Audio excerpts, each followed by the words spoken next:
মসজিদেরই পাশে আমায় কবর দিও ভাই, যেন গড়ে হতে মুয়াজ্জিনের আযান শুনতে পাই।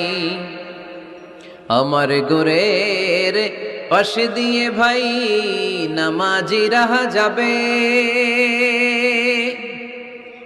পবিত্র সেই পায়ের ধ্বনি এ বান্দা শুনতে পাবে। গোরাজাব হতে গুনাহগার পাইবে রেহাই, মসজিদেরই পাশে আমায় কবর দিও ভাই। কত মানুষ নামাজি ভাই মসজিদাঙ্গিহীনাতে, আল্লাহর নামের জিকির করে